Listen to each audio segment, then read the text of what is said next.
예, 우리 학생들과 청년들을 앞에 두고 말씀을 전하게 돼서 너무 기쁘고 영광입니다. 여러분에게 좀 초점을 맞춰서 말씀을 전하고자 합니다. 우리 성도님들도 함께 말씀을 듣고 은혜 받는 시간 되었으면 좋겠습니다. 요즘에 한참 핫했던 드라마가 있습니다. 이상한 변호사 우영우라고.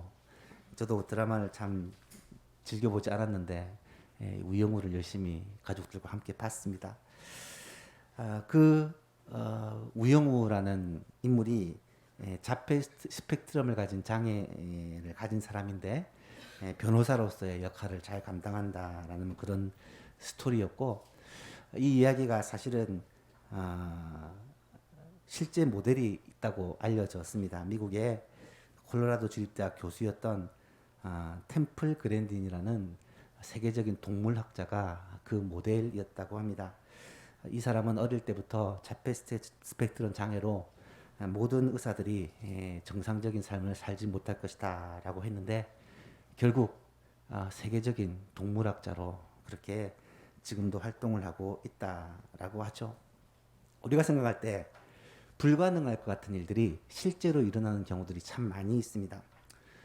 너무나도 잘 아는 아인슈타인 박사 같은 경우는 어릴 때는 수학 한 과목만 빼놓고는 전 과목이 낙제였다고 합니다. 선생님이 하도 속이 상해서 어머니에게 자퇴를 요구할 정도로 그렇게 학습 부진하였는데, 이 아인슈타인의 어머니가 이 아이를 향하여 끝까지 나무라는 대신에 남과 같이 경쟁하면 뒤처지지만 네가 남과 다르다는 것을 꼭 기억하라면서 힘을 북돋아 줬다고 합니다. 결국 아인슈타인은 전 세계 사람으로부터 가장 뛰어난 지능을 가진 사람으로 지금까지 알려져 있죠. 강릉에 가면 에디슨 박물관이라는 박물관이 있습니다. 예전에 우리 애들을 데리고 가본 적이 있는데 한 사람이 이 토마스 에디슨을 너무 좋아하고 관심이 있어서 그 사람에 관한 모든 자료들을 다 모아 개인 박물관을 만들었는데, 개인 에디슨에 관한 박물관으로는 세계 최대 규모라고 할 정도로 방대한 자료들이 그곳에 있었습니다. 제가 알기로는 에디슨이 뭐 전화기, 전구, 축음기, 영사기, 영화를 보여준 영사기 뭐 이런 걸 발명했다는 것은 알고 있었지만, 가서 직접 보니까 선풍기, 진공청소기, 전기 다리미, 전기 드라이어, 전기 포트, 토스트기, 계산기, 만년필, 상상할 수 없는 많은 것들을 거의 100년 전에 그렇게 만들었더라고요. 이런 에디슨이 어린 시절 학습 지진아로 선생님으로부터 그렇게 꾸지람을 받고 학교에서 쫓겨난 사실을 여러분 다 알고 계실 것입니다. 하지만 에디슨의 어머니는 이 아이를 포기하지 않고 기도와 인내와 헌신으로 그렇게 키웠고, 결국 발명왕 에디슨이 되었다는 사실은 너무나도 유명한 이야기입니다. 왜 이런 얘기를 좀 하냐면, 오늘 본문에 나타난 이 마른 뼈 환상이라는 이 환상이 상식적으로는 우리의 생각으로는 도저히 불가능한 일인데, 하나님께서 이것을 하시겠다고 선포하셨고 이스라엘 백성들의 선지자인 에스겔에게 이 환상을 보여주신 것입니다. 그리스도인에게 있어서 소망이라는 것은 항상 현실로부터 또 상황으로부터 출발하는 것은 아닐 수 있다라는 말입니다.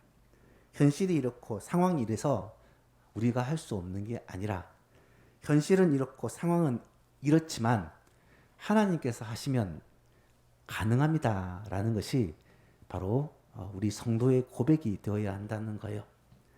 사실 여러분 살고 있지만 미래가 암담한 사람들이 많을 것입니다. 공부하는 학생도 당장 눈앞에 닥친 대학 진학, 그리고 어떤 대학을 나가서 무엇을 할 것인지가 캄캄한 사람이 많을 거고, 이제 사회생활을 시작하고 직장에 들어간 사람은 정말 넘어야 될 문들이 너무 많고 앞으로 뜻을 펼치고 하고 싶은 일을 하는 것이 얼마나 힘든지를 실감하고 있으실 것입니다. 현실은 이렇습니다. 상황은 이렇습니다. 우리가 처한 환경은 이렇습니다. 남들처럼 금수저, 다이아몬드 수저라서 원하는 것을 할 수 있는 것도 아니고, 그렇다고 우리에게 뛰어난 능력과 재능이 있어서 모든 것을 다 감당할 수 있는 그런 상황도 아닙니다. 하지만 그리스도인에게는 소망이 있습니다. 놀랍게도 예수 믿는 우리들에게는 얼마든지 소망이 있다라는 사실을 알고 있습니다. 이것을 너무나도 명확하게 보여주는 사건이 오늘 본문에 나타나는 마른 뼈 환상이라는 것입니다. 아마 한 번쯤은 들어보셨을 것입니다. 이 마른 뼈 환상은 에스겔이 본 환상입니다. 이때 에스겔의 상황은 어떤 상황이었느냐? 에스겔은 2차 포로로 바벨론에 끌려간 사람 중에 한 명입니다. 여호야긴 왕과 함께 포로 중에 이 에스겔이 포함되어 있었습니다. 그발강가라는 곳에 이 이스라엘 백성들이 거주하고 있는데 끌려간 지 5년쯤 되었을 때에 에스겔은 충격적인 소식을 듣습니다. 예루살렘 성이 완전히 무너졌고 예루살렘에 있던 하나님의 성전이 완전히 회파되었다, 파괴되었다라는 소식을 듣습니다. 얼마나 충격과 공포를 겪었는지 모릅니다. 그런데 그때 에스겔에게 하나님은 몇 가지 환상을 보여주시는데 그 중에 하나가 바로 이 마른 뼈 환상입니다.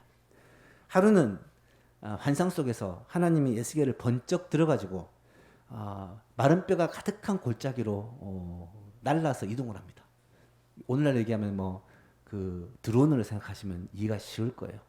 그리고 그곳에서 골짜기를 쭉 다니시면서 보여주십니다.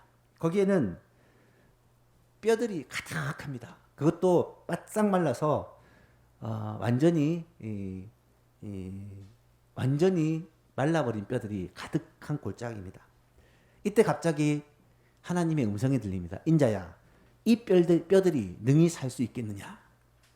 에스겔은 어떻게 대답한 줄 아십니까? 주 여호와여, 주께서 아시나이다. 참 머리가 좋습니다.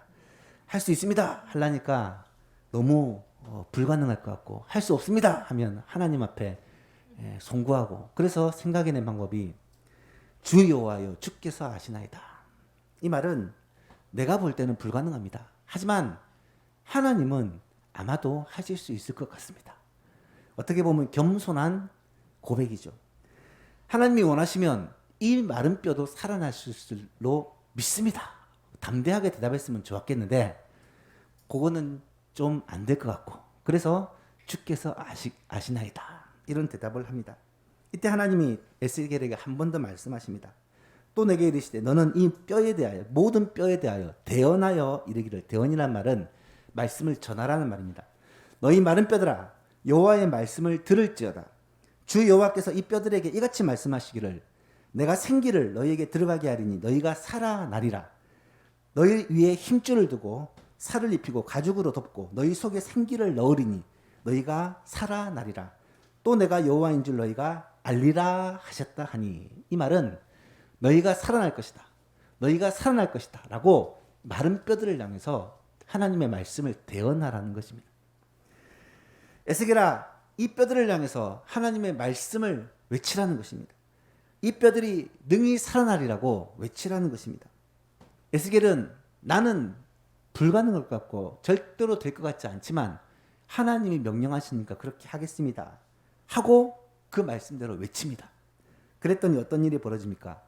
이 마른 뼈들이 소리가 나고 움직이며 이 뼈 저 뼈가 들어맞아 뼈들이 서로 연결이 됩니다. 그리고 그 뼈에 힘줄이 생기고 살이 오르고 가죽으로 덮여 사람의 모양으로 만들어집니다. 이때 하나님께서 또 한 번 에스겔에게 명령합니다.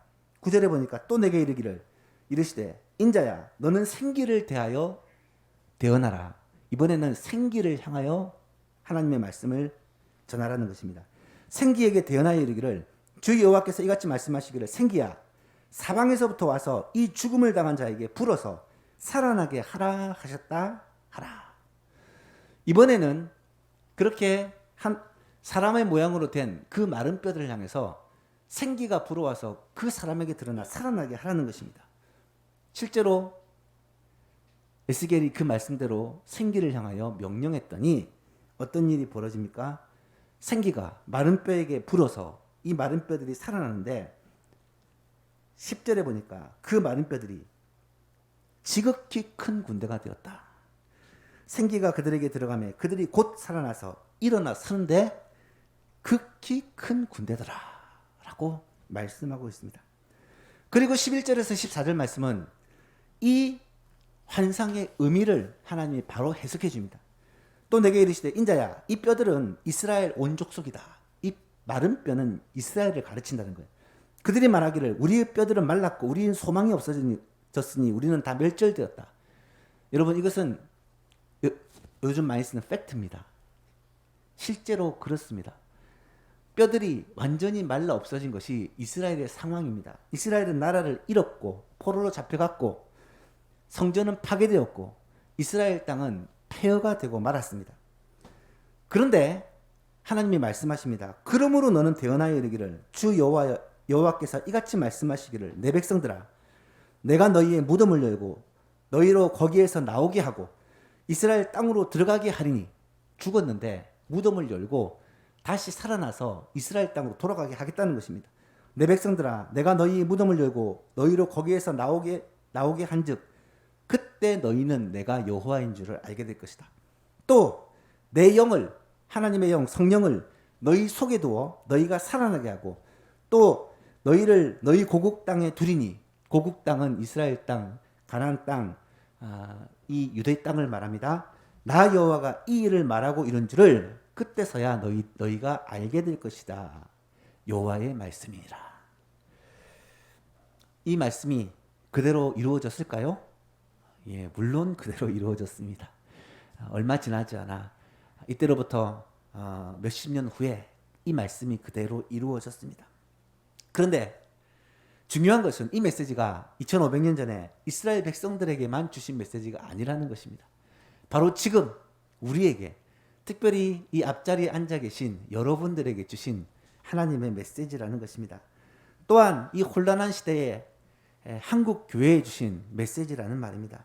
이스라엘 백성들이 배교와 불순종으로 인해 나라를 잃고 바벨론 포로 생활을 하고 절망 속에 살아갈 때 그 환상을 통해 하나님께서 회복의 역사를 일으키실 것을 선언했듯이 오늘 한국교회, 오늘 우리 교회, 오늘 우리 성도들의 모습이 어쩌면 이와 같은 시대, 바벨론 포로와 같은 시대, 마른 뼈와 같은 상황일 때 우리에게 주시는 하나님의 메시지라는 것입니다.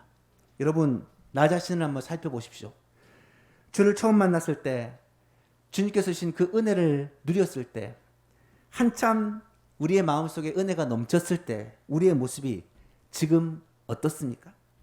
예배 드릴 때 눈물을 흘리고 감격하고 하나님 말씀 앞에 그렇게 결단하고 마음을 굳힐 때가 언제였습니까? 예배를 나올 때 너무 기쁘고 즐거워서 하나님을 뵈러 성도들과 만나고 하나님 앞에서 함께 찬양하는 것이 기쁘고 즐거웠을 때가 얼마나 되었습니까? 어쩌면 지금 우리의 신앙생활의 모습이 바벨론 포로기와 같지는 않습니까? 하나님은 오늘 우리에게 회복을 말씀하십니다. 하나님은 오늘 우리에게 온전한 회복을 명하고 계십니다. 마른 뼈가 살아나게 하라. 마른 뼈들이 살아나리라. 우리는 불가능합니다. 우리가 볼 때는 안 됩니다. 하지만 하나님은 가능하게 하십니다. 하나님께서는 회복시켜 줄 것입니다. 이 소망과 이 기대를 가지고 오늘 말씀을 듣기를 원합니다. 오늘 설교 제목이 마른 뼈들을 살려주소서, 우리의 심령을 살려주소서, 우리 예소망교회 중고등부를 살려주소서, 대학 청년부를 살려주소서, 우리 예소망교회를 살려주소서, 한국교회, 대한민국을 살려주셔서 하나님의 이 말씀을 우리가 붙잡고 기대하는 마음으로 말씀을 함께 나누었으면 좋겠습니다. 오늘 말씀을 통해 우리에게 주신 메시지는 두 가지입니다. 첫 번째로 한번 같이 따라해 볼까요? 시작. 우리 심령 속에 하나님의 말씀이 들려야만 살아날 수 있습니다. 어떻게 마른 뼈들이 살아나서 하나님의 군대가 되었느냐? 하나님의 말씀이 우리의 심령에 들리니까 그런 역사가 나타났습니다. 하나님의 말씀은 때로는 우리에게 외과 의사의 손에 들려진 메스와도 같습니다. 하나님의 말씀이 역사하면 예리하고 날카롭게 우리의 죄악들을 잘라내고 우리의 죽어가는 심령들을 살려낼 때가 있습니다. 하나님의 말씀에 메스가 지나가면 우리 심령이 죄로 인해 세상의 많은 근심 걱정으로 인해 죽어가던 심령이 회복되는 역사가 있습니다. 하나님의 말씀이 때로는 태풍이나 쓰나미와 같이 우리에게 부딪힐 때가 있습니다. 태풍이나 쓰나미는 죽이는 것, 멸망시키는 것이라면 하나님의 말씀은 살리고 회복시키는 그런 태풍입니다. 말씀이 임하면 절망이 소망으로 바뀌고, 말씀이 임하면 능력이 나타나고 생각과 마음이 새롭게 되는 역사가 일어납니다. 에스겔이 하나님의 말씀을 대언했을 때 어떤 일이 벌어집니까? 마른 뼈들이 서로 움직이고 뼈끼리 들어맞고 힘줄이 생기고 살이 생기고 가죽이 덮이고 사람의 모양으로 그렇게 회복됩니다. 이 모습을 보면서 아마도 에스겔은 깜짝 놀랐을 것입니다. 그런데요, 이런 모습이 말씀을 선포되는 자리에 실제로 일어날 수 있다는 거예요. 저는 말씀을 전하는 설교자로서 이 말씀을 묵상할 때마다 그런 기대와 소망을 갖습니다. 하나님의 말씀을 선포할 때, 대언할 때 이런 역사를 나도 한번 경험했으면 좋겠다. 하나님의 말씀을 전할 때 이런 회복과 이런 놀라운 기적을 나도 꼭 한번 경험해보고 싶다. 사랑하는 성도 여러분, 지금 헌신 예배를 드리고 있는 젊은 여러분, 우리 예수만 교회의 기둥과 소망이죠. 여러분들이 하나님의 말씀을 들을 때 여러분 심령 속에 마른 뼈가 살아나는 이 회복의 역사가 일어나게 될 것입니다. 이것은 우리 실제로 일어나게 될 수 있습니다. 머지않아 우리 교회 가운데, 여러분의 심령 가운데, 여러분의 공동체 가운데 이런 일들이 일어나게 될 것입니다. 에스겔의 외침은 사실 설교자의 외침뿐만이 아닙니다. 우리 성도들의 외침이 되어야 됩니다. 세상을 향한 바로 우리들의 외침이 되어야 한다는 말입니다. 왜 그렇습니까? 우리가 믿는 하나님이 마른 뼈를 살리시는 하나님이기 때문입니다. 우리가 섬기는 하나님이 절망 중에 소망을 일으키시는 하나님이기 때문입니다. 불가능한 일들을 가능하게 하시는 하나님이기 때문입니다. 세상의 모든 사람들이 다 울고 있을 때, 절망하고 있을 때, 낙심하고 있을 때 그 가운데 소망을 선포하고 하나님 안에서 우리가 누릴 수 있는 행복을 선포하고 우리가 그들에게 말씀으로 등불을 비추고 그들에게 빛을 보여줄 수 있는 자가 되어야 합니다. 여기에 길이 있습니다. 예수 그리스도 안에는 소망이 있습니다. 하나님 말씀을 들으면 당신도 살아날 수 있습니다. 당신의 가정이 살 수 있습니다. 이 땅에 살고 이 민족이 살 수 있습니다. 이런 확신을 가지고 우리도 이 말씀의 대언자가 되어야 한다는 말입니다. 뿐만 아니라 나 자신을 향해서도 이 말씀을 대언할 수 있어야 됩니다. 나 자신을 향해서, 내 영혼을 향하여서 내 영혼아 여호와를 송축하라, 내 영혼아 하나님의 말씀을 들으라, 내 영혼아 다시 살아나라고 선포할 수 있어야 합니다. 가정을 향해 선포할 수 있어야 됩니다. 어쩌면 소망이 보이지 않는 우리 가정에 하나님의 말씀이 선포되면 우리 가정이 새롭게 변화될 수 있습니다. 우리 가정이 다시 살아날 수 있습니다. 우리 가정이 천국과 같이 회복될 수 있습니다. 예수만 교회를 향해 선포할 수 있습니다. 우리 예수만 교회가 사람들의 눈에 보기에는 볼품없는 교회일 수 있을지 모르나 하나님이 원하시면 이 예수만 교회를 하나님의 큰 군대로 회복시킬 수 있습니다. 하나님께서는 교회를 통하여 하나님이 하시고자 하는 모든 일들을 이루실 수 있습니다. 여러분, 이 선포가 마른 뼈를 향해 살아나리라, 마른 뼈들이 하나님의 군대가 되리라는 선포와도 같다라는 사실입니다. 우리에게는 항상 소망이 있습니다. 어떤 환경과 상황 속에서도 소망이 있습니다. 우리의 입술로 하나님의 말씀이 선포된다면, 우리의 입술로 하나님의 말씀이 대언된다면 가능합니다. 회복될 수 있습니다. 아무리 바싹 말라버린 그런 마른 뼈라도 하나님의 말씀이 선포되면 다시 살아날 수 있습니다. 절망 가운데 헤매고 있는 영혼들이라도 하나님의 말씀을 만나면 다시 한번 회복될 수 있습니다. 하나님을 떠나 방황하고 있는 여러분의 친구들이라도 다시 하나님의 말씀이 그들에게 선포되면 그들이 새 힘을 얻고 그들이 뼈가 맞춰지고 힘줄이 생기고 살이 생기고 가죽이 덮이고 다시 살아나며 하나님 앞에 하나님의 백성으로 세워질 수 있다는 사실을 꼭 붙잡게 되기를 소원합니다. 두 번째로 하나님의 말씀이 대언돼야 살아나는데, 두 번째로 우리 심령에 성령이 충만하게 부어질 때 살아날 수 있습니다. 오늘 본문은 마른 뼈가 하나님의 말씀이 대언되자 사람의 모양으로 회복됩니다. 뼈가 붙고 힘줄이 붙고 살이 붙고 가죽이 덮이고 사람 모양으로 그렇게 다 세워졌습니다. 그런데 아직 살아있는 사람은 아닙니다. 그 다음에 8절에 보니까 내가 또 보니 그 뼈에 힘줄이 생기고 살이 오르며 그 위에 가죽이 덮이나 그 속에 생기는 없더라. 죽어 있다는 말이 시체라는 말입니다. 그런데 생기를 불어주시는 분이 계십니다. 하나님이 또 명하사 생기를 향해 명령하여 이 죽은 자에게 생기가 와서 불어서 이 죽은 자가 살아나게 하라고 명령하십니다. 여러분, 죽은 자에게 불어와 이 생명을 살리는 생기가 누구시겠습니까? 바로 성령님입니다. 하나님의 영입니다. 우리의 능력을 공급해주고 우리에게 힘을 공급해주고 우리를 다시 일으켜 세우시는 분이 성령님이라는 말입니다. 이것은 바로 부흥을 의미합니다. 부흥이라는 단어가 영어로 리바이벌이죠. 리바이벌의 뜻이 뭐죠? 다시 살아난다는 말입니다. 다시 살아난다는 말입니다. 부흥은 성령님의 역사입니다. 죽은 사람이 다시 살아나는 것, 죽은 자와 같이 된 그런 하나님의 사람들이 다시 살아나는 것이 부흥입니다. 하나님의 말씀이 우리 가운데 임하고 주의 성령께서 우리 가운데 역사하시면 부흥의 역사가 반드시 일어납니다. 주의 성령께서 말씀과 함께 역사하실 때 우리는 부흥을 경험할 수 있습니다. 성경을 읽으면 읽을수록 하나님의 말씀과 성령의 역사가 만나면 항상 부흥의 역사가 일어났던 것을 보게 됩니다. 그렇다면 우리는 무엇을 해야 될까요? 우리 안에서 성령께서 충만하게 역사하시게 하기 위해 우리가 해야 될 일이 있습니다.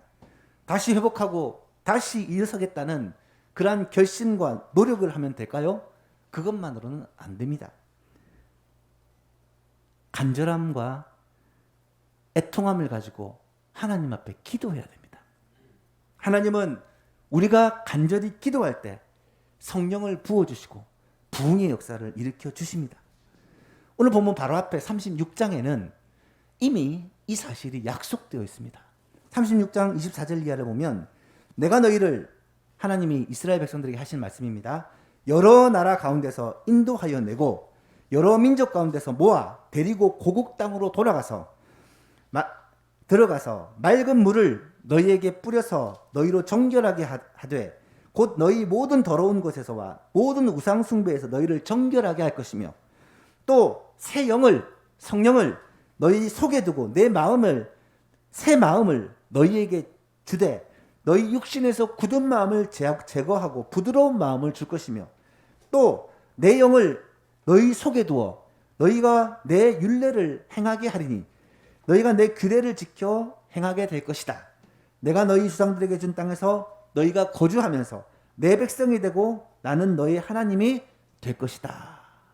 이 약속을 에스겔 36장에 이미 해 주셨습니다. 여러분, 이게 바로 부흥입니다. 다시 살아나는 것입니다. 하나님의 영이 우리에게 부어져서 우리 가운데 굳은 마음을 제거하고 새로운 마음, 부드러운 마음이 회복되는 것. 말씀을 들어도 전혀 바뀌지 않는 떼글떼글한 마음이 부드럽게 되어 하나님 말씀 앞에 반응하게 되는 것. 하나님의 영을 우리 가운데 부어주시면 하나님의 말씀을 기쁨으로 받고 그 말씀을 즐겨 순종하게 되는 것. 그것이 부흥이라는 것입니다. 그래서 하나님과 우리 사이의 그 언약 관계가 다시 회복되고 우리는 하나님의 백성이 되고 하나님은 나의 하나님, 우리의 하나님이 되는 것. 이것이 부흥이라는 것입니다. 에스겔 36장에서는 이 성령의 역사로 말미암아 부흥을 이미 약속하셨고 다시금 이스라엘 백성들이 회복될 것을 말씀해 주셨습니다. 그런데 이 회복의 역사를 말씀하시면서 마지막에 주신 말씀이 중요합니다. 36장 37절 말씀 같이 한번 읽어볼까요? 시작. 주 여호와께서 이같이 말씀하셨느니라. 그래도 이스라엘 족속이 이같이 자기들에게 이루어 주시기를 내게 구하여야 할지라. 이미 하나님은 계획하셨습니다. 그렇게 하실 것입니다. 그런데 언제 그렇게 하시냐? 이스라엘 족속이 이같이 자기에게 이루어지기를 하나님 앞에 기도할 때, 구할 때 내가 이 일을 이루어 주시겠다라는 말입니다. 부흥은 하나님이 일으키시는 것입니다. 하나님께서 부흥은 하시는 하나님의 일입니다. 그런데 하나님의 부흥의 역사는 기도할 때 일어납니다. 부흥을 주시기를 간절히 사모하고 기도할 때 일어납니다. 부흥의 역사는 이미 진행되고 있지만 이 진행되는 역사가 우리에게 체험되기 위해서는 우리가 하나님 앞에 무릎 꿇고 기도할 때 가능하다는 사실입니다. 우리가 하나님의 비전을 마음에 품고 그 비전을 향해 간절히 기도하고 하나님 앞에 몸부림칠 때 이 부흥의 역사를 실제로 경험할 수 있다는 말입니다. 마른 뼈가 살아나는 기적, 대단한 기적이지만 하나님은 이미 그 기적을 예비하고 준비하고 행하고 계십니다. 하지만 모든 사람이 이 기적을 체험하지는 못합니다. 하나님의 말씀을 대언할 때, 하나님의 성령의 역사를 체험할 때 이 기적을 경험할 수 있는데 어떻게 이것을 체험하느냐? 하나님의 말씀 앞에 우리가 귀를 기울이고 하나님 앞에 간절히 기도함으로 성령 충만의 역사를 체험할 때 우리는 마른 뼈가 다시 살아나서 하나님의 군대가 되는 이 기적을 실제로 우리의 삶에서, 실제로 우리 시대에 목도하게 될 것입니다. 경험하게 될 것입니다. 우리의 눈으로 보게 될 것입니다. 이런 은혜가 우리 예소망교회 중고등부와 예소망교회 대학 청년부에게 꼭 있기를 주님의 이름으로 축복합니다. 말씀을 맺습니다. 부흥은 하나님의 소원입니다. 우리보다 더 간절히 원하시는 분이 하나님이세요. 다시 한번 회복시키고 부흥시키기를 원하시는데 우리 가정에, 우리 교회에, 이 나라 이 민족 가운데 하나님께서 부흥을 주시기를 하나님이 간절히 원하고 계신데 부흥을 위해서 꼭 필요한 것이 두 가지 있습니다. 하나는 하나님의 말씀이 선포되어야 됩니다. 하나님의 말씀이 올바르게 강력하게 선포되어야 됩니다. 두 번째는 간절히 기도하여 성령이 충만하게 역사해야 됩니다. 이 두 가지는 부흥의 필수 조건입니다. 오늘 우리에게 이 사명이 있습니다. 하나님의 말씀을 믿음으로 선포하고 선포된 하나님의 말씀을 우리의 마음을 열고 귀를 열고 듣는 것, 그리고 성령의 인재를 간절히 구하는 것. 하나님의 말씀을 선포하고 간절히 기도할 때 마른 뼈가 살아나고 불가능한 일들이 일어나고 하나님 앞에 죽은 영혼들이 살아나는 이 리바이벌 부흥이 우리 예소망 교회 가운데, 여러분의 가정 가운데, 한 사람 한 사람의 10년 가운데, 더 나아가서 이 민족과 온 세계 가운데 분명히 일어나게 될 것입니다. 이 부흥에 대한 기대와 소망을 가지고 다시 한번 우리의 마음을 모으는 우리 예소망 교회 젊은 청년들이 될 수 있기를 주님의 이름으로 축복합니다.